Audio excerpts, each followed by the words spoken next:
everyone. Welcome to another episode of Light Sports Ramble. I am Troy Otradovic, as always, joined with Evan Witallison.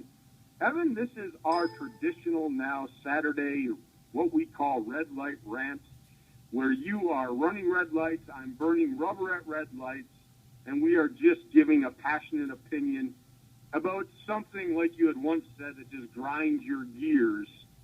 And what's happened with spring training opening up this week is the reporters consistently getting back on Ryan Braun about his PED use.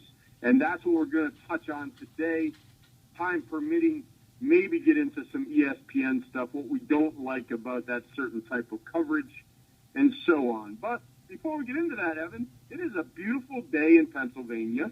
I'm outside in a hoodie today. It's great weather. It almost seems like spring. What's it like in Wisconsin today? Well, it's sunny, but it's also starting to get back to cold. It's supposed to be cold again next week here, so it's starting to turn that way. But it's, if you just look outside, it looks gorgeous out. Yeah, well, we're supposed to get cold too, so I'm going to enjoy this hoodie weather while I can. But this morning we had some good stuff going on TV, and I tweeted out before. I tweeted out basically, woohoo, the NFL Combine is starting.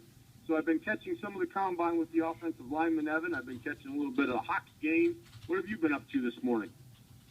I'm watching a little bit at the Combine. I just, haven't gotten the chance to watch it before because I used to not have NFL Network as my cable provider. Mr. Time Warner didn't have it for the longest time, and now they have the NFL Network, and I'm able to watch it, and was enjoying it, watching the offensive line, and people are going to think we're probably crazy for saying watching the offensive line, but hey, I played offensive line in high school and then 2 years in college, so I do appreciate what I consider the skilled positions. And you want to know why I say that? Why the offensive line is a skilled position?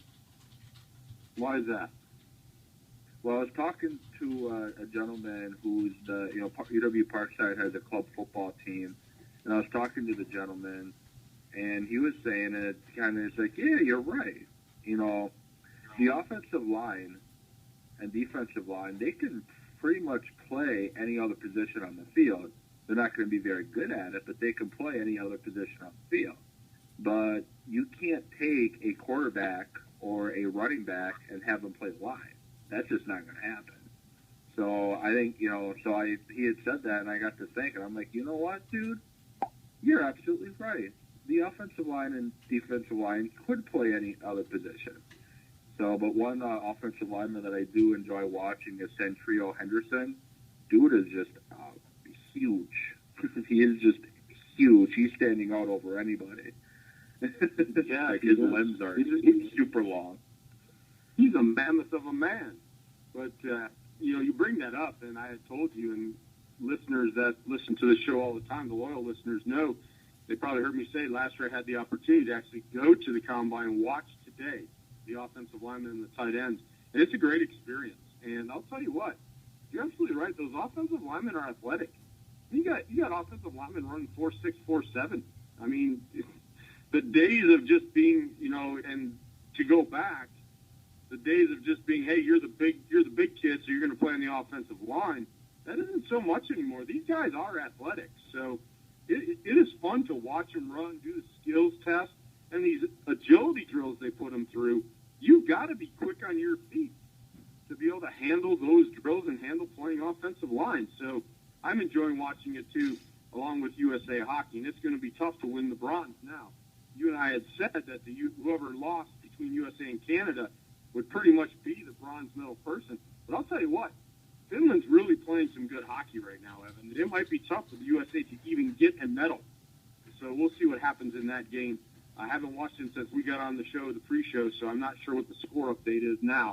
But I just saw on Twitter 2 goals in 11 seconds. Come on, USA, get a move on. So apparently the U.S. is losing 2-0 in 11 seconds. Oh, boy. Maybe I should go back and turn it on while I'm doing the show. That is not good news. But let's get into today's rant, Evan. I'm going to let you start off. Reporters just hounding Ryan Braun about his PED use. Is it warranted? back when the suspension happened last summer, he did release a written statement apologizing for everything. He apologized. I think it was a couple weeks after that, he released a big written statement, very long. Basically, talked about what had happened a little bit, apologized again, made mistakes, yada yada yada. I'm not buying the sincerity of him, to be honest, but okay, at least he's making, saying something.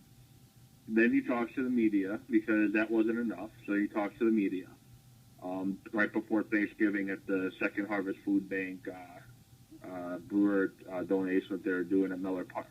So he talks to the media there, and they just hound him. And there's some questions he will not answer, and some that he did. But then spring training rolls around, and the national media were not able to talk to him at the food bank because a press conference was announced at about 8:45 that he would be talking at 8:15 that he would be talking at 9 o'clock, and it was announced to the public at 8:45. So, the national media obviously couldn't have anybody there. But then the national media is at spring training, and then they start, and the four-letter network is the main one. They start asking him the exact same questions that he wouldn't answer a few months back, and the things he wouldn't address in his written statements. And it's like, I'm starting to scratch my head and wonder, what exactly do you want? Do you want specific dates? Do you want specific dosages? Do you want specific locations where he got the stuff from, or took the stuff, or had it delivered? Like, do you want that much detail? Because you're not going to get it. And he already has stated multiple times what he's going to talk about and what he's not. And they're still hounding those exact same questions. And I'm just kind of getting tired of it. Did he screw up? Yes. And he has a lot of work to do to prove doubters wrong and get that respect back that he lost by, basically throwing everybody under the bus that he possibly could when he was fighting the suspension to begin with. And then when he got his suspension overturned when he initially tested positive. Now, and this is, one of the big frustrating things too, is like, well, why don't we just let his play on the field speak for himself? Because people want to know, especially one guy I have a lot of respect for, people want to know, are the numbers that he put up between the pre-suspension, are those numbers tainted? Like, what exactly did he start using? Did those numbers get, are those tainted numbers? And he had already said that, and obviously we can't just take him at his word, but he already said that he started taking the summer of, I think it was the 2011 season. That's when he had started.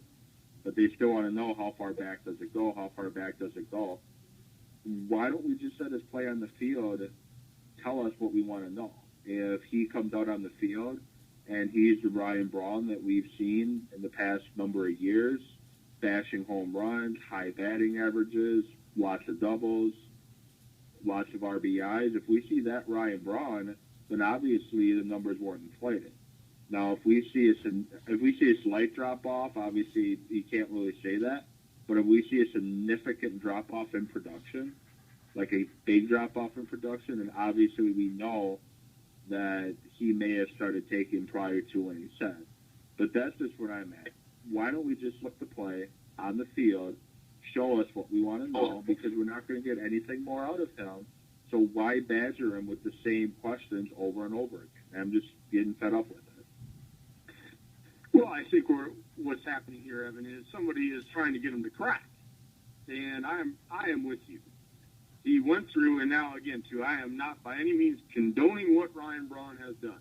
He screwed up big time. I used to be a huge Ryan Braun fan. My sister is totally, absolutely infatuated with Ryan Braun jerseys. My nephew dressed in Ryan Braun little kids' clothes, and she was totally disgusted when it came out. And so I have no, I guess the word is right now, I have no compassion for him. But from the media side, you're absolutely right. Written statement went out, press conference went out. He's not going to answer specific questions. We've got him what we wanted. Now, like you said, I agree with you, and I told you this in a ramble, and I think it was maybe one of our rants about PD use on Saturday, that I think the only reason he admitted to it is because he lawyered up and his lawyers told him to. So, does he have a lot to prove to myself? Yes. There's a ton to prove, Evan. But if I would ever have the chance to be in the media, like these people that get to ask him questions, I don't think I'd hound him with a stupid question where I know I'm not going to get an answer. That's not me personally. I don't want to hear him say, I'm not going to answer that, or I've already answered that, or I've already said I'm not going to answer that. That's, to me, a stupid interview. That's how I think about it. Ask him some legitimate stuff. What are you doing in this offseason? How are you mentally preparing for this season? Because you are absolutely right. Let's see what the numbers are going to show on the field. Because Braun has always been that slap hitter, the doubles hitter, the RBI guy. Did PEDs help him with that? Part of me saying, if you're that type of hitter, not really. Now, the power is a little bit different. I'm expecting the power numbers to go down. Power, help him hit some of those balls to the gap is what I'm interested in seeing. And so that's where I'm going with this. I'm right on page with you, bud. Let's see what the numbers say. Now, at the All-Star break, if these numbers are significantly lower and the questions start coming out then, I might have a little more tolerance for it, because I'll even have a question then. Well, your numbers are way down. Was it because you took the PEDs? Hopefully that makes sense to you, bud, but that's where I'm at with it. Yeah, it makes sense. It basically, it makes a lot of sense. And, I don't have a lot of sympathy for him either. I'm just tired of reporters, continuing to ask the exact same questions over and over again when you know what answer you're going to get. So why waste your time with these questions when you saw interviews with him saying he's not going to answer them? And that's just what I find annoying. It's just move on and let the numbers speak for themselves. As the Four Letter Network says, they have a show on there, Numbers Never Lie or whatever, something like that. Let the numbers show what exactly his numbers are and what they're not. No, I'm on board with you, bud. It's all about numbers right now. It's all about him getting into the good graces. I mean, he's, like you said, he's got a ton of people that he pissed off. Ton of them. And so, if nobody likes him, well, he's probably preparing for that. My questions, and so let's kind of have a little bit of a fantasy world, Evan. You and I get to ask Ryan Braun one question. What would you ask? Is he still using PEDs? Or what question would you ask him if you had a chance right now to have one question with Ryan Braun? What would that question be? I put you on the spot, I know I did, but you're an intelligent guy, so you'll come up with something good. I would want to know why have the press conference down in Arizona back in 2012. What were you trying to prove there when you got off on a technicality, but yet you acted like you were vindicated and you threw everyone and their mom under the bus and you trashed Major League Baseball, trashed the collector, trashed everyone involved in the process? What was going through your mind when you decided to have that press conference? And who was the one that said it was a good idea? Was it one of your handlers, or is it someone in the Brewers organization? Now, see, that would be a good question. You may get a very vanilla answer from it, but I thought that was a good question. And so my question would be then, too, it's not about using the PEDs and all that. It would be about coming out for guilty. As you've done this, and the thought process has now went on, and you've now admitted that you've used the PEDs, what are you doing to try and gain that trust back from those people that you've alienated? What have you done in this offseason to try and get back graces of Major League Baseball? And, that would be my question for him, because I want to know. And it very well may be from him, hey, I'm just going to go out and play. And that's what I want. And that's going to the point. The reason I asked you that, Evan, is we're getting to the point, let him do it on the field. Because I'd hope he'd answer that way. Look, I'm just going to go out and play baseball to the best of my ability. Boom, done, over. Let's move on. Let's get to opening day. Let's see if Ryan Braun puts up numbers for average, doubles, RBIs. Because that's the Ryan Braun I know. I could care less if his power numbers go down. And what I mean by power numbers is the home runs. Because we know that the PED use could have enhanced that. So we'll see what happens, bud. So with that, you keep referring to the four-letter station. Fill the listeners in as to where we want to take this conversation today on Saturday. Well, I guess a question I have for you, Troy. Did you know that the Portland Trailblazers are currently 37-18? I only know because I look at NBA.com every day, but I know where you're going with this. You know, had I turn on, I would go ahead. You finish. Well, like I said, the only reason I know is that you and I, doing our Blog Talk radio show, you and I are up on sports every day.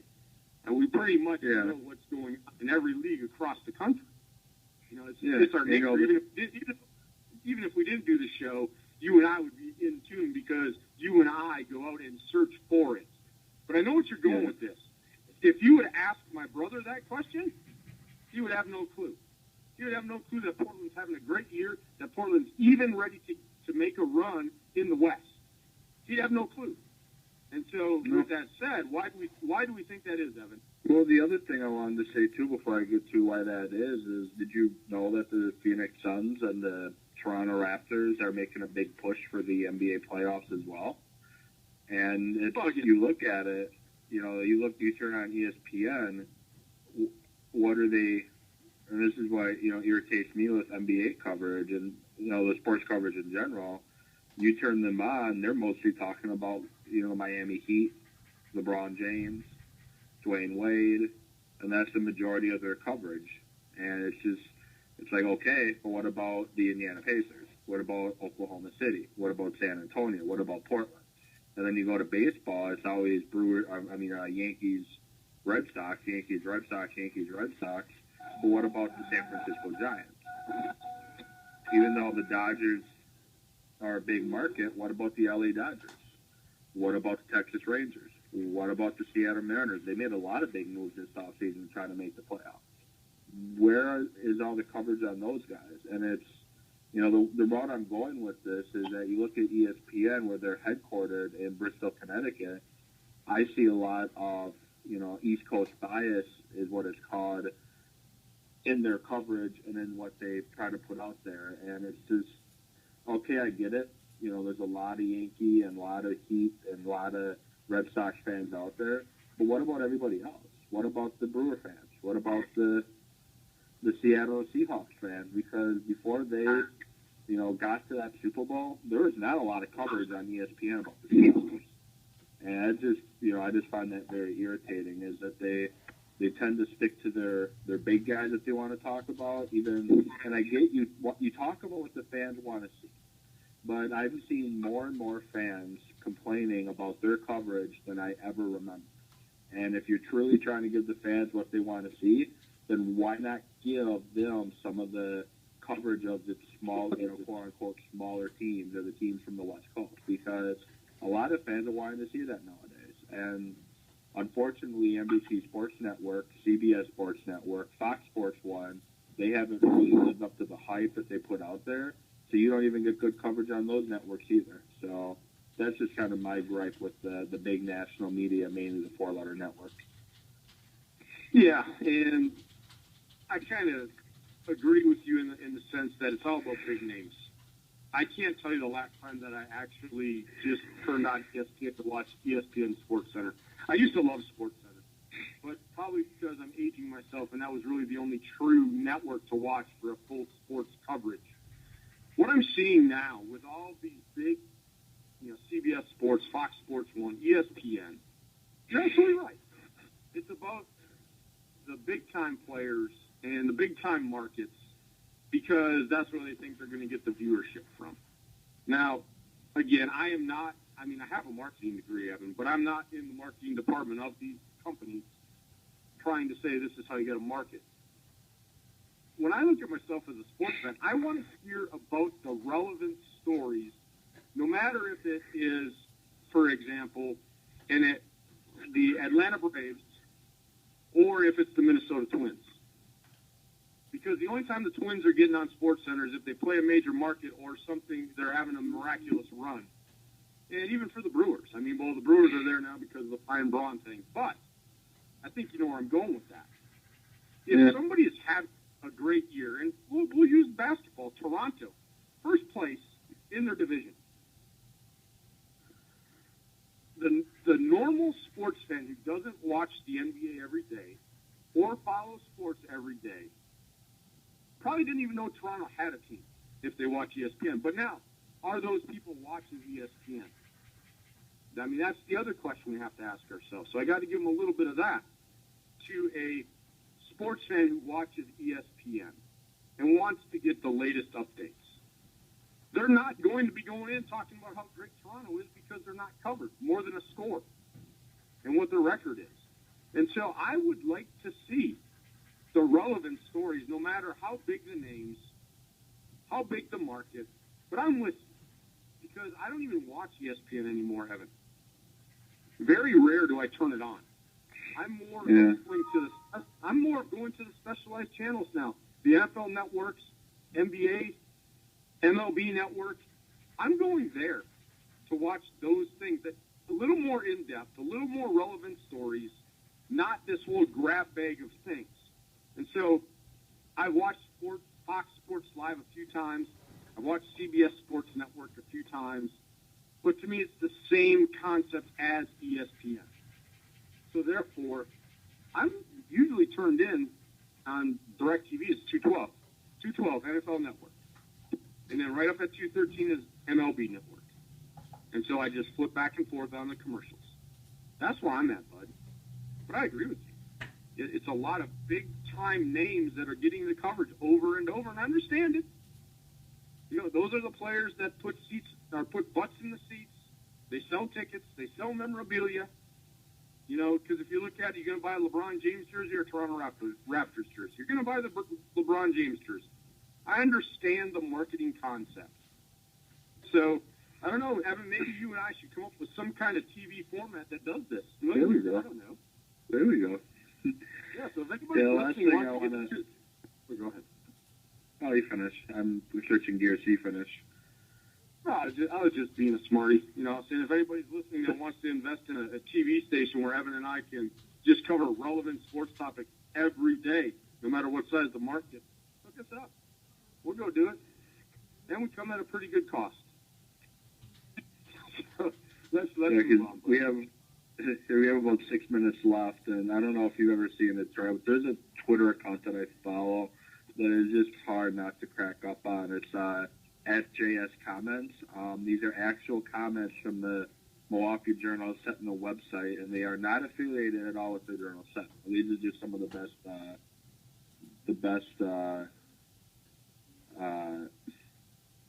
comments that they have. First one, I do follow that account. I do follow that. Yeah. First one I see is sign Finley and Graham from New Orleans. Try stopping that. It would be a nightmare for defenses to match up against that combo. So you're saying spend a lot of money on Finley, spend a lot of money on Graham, and then what? And that's not the best either. They need a big trade to win big. So deal Cobb and get a linebacker or safety. Are they crazy? Yeah. Why would Ted ought to be calling the Browns to figure out a way to get Joe Thomas in Green Bay? Actually, I wouldn't. I mean, it would never happen. I would never see the Browns getting rid of Joe Thomas.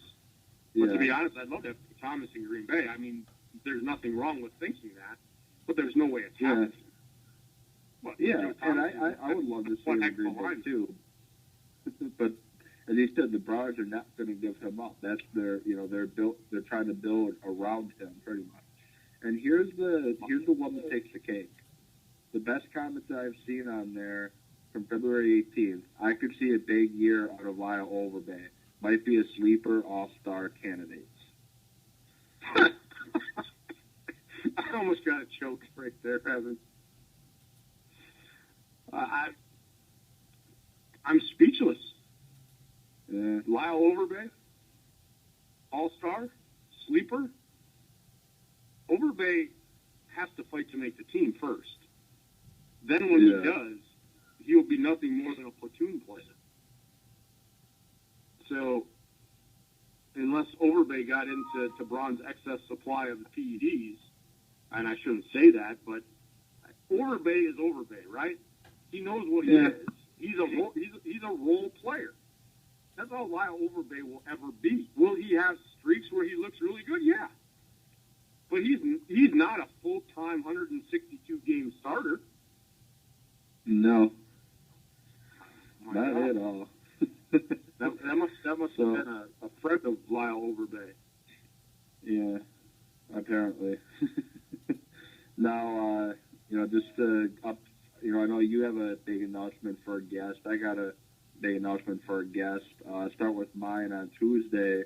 Rob Reschel is going to be joining us once again to talk Packer offseason, talk a little bit more in depth about Ian Rappaport's thought on them signing big in free agency, and also look at the NFL Combine and look at who stood out, who the Packers should look at in the upcoming draft and possibly look at for free agents. So that's who we got coming up on Tuesday. And you have a guest coming up as well. Yeah, it's actually, real excited. I mean, we have gotten, and for the fans listening maybe for the first time, Evan and I being Blog Talk Radio, we have gained media credentials for the Washington Wild Things. They are a Frontier League baseball team. So I reached out to the commissioner of the Frontier League, Mr. Cashel, and he will be on the show on Thursday, February 27th, to talk about Frontier League baseball. And I think it's a great thing to be able to go to watch baseball at this level, Evan. These guys go out there and play for the passion of the game. They have big dreams of one day playing in the MLB. So when you go out and watch these games, it may not be as best quality as the MLB, but I'll tell you the one thing you do get, Evan, you get a lot of heart and passion. That's what you get. Yeah, I'm excited for both our guests, having them both on. It should be a fun week, and and he said he's on Thursday, right? Yeah, he's on Thursday, February 27th. He has confirmed that day with us, so we're excited about having him. So yeah, we have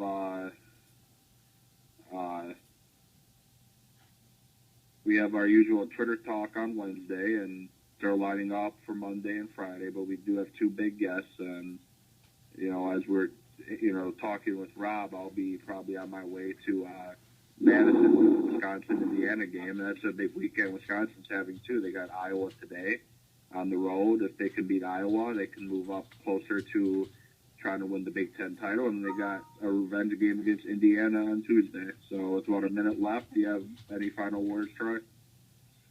No, I have nothing other than to say thank you again for our loyal listeners that listen in every day. Today is episode 170, Evan, of the Light Sports Ramble, and I appreciate, and I know you do too, every guest we have on the show, every listener that listens to our show. We do appreciate you. So get at us on Twitter, on Facebook. We do appreciate it. We do it for you. With that said, enjoy your weekend. We'll see you at the next red light. We'll get back at you on Monday, everyone.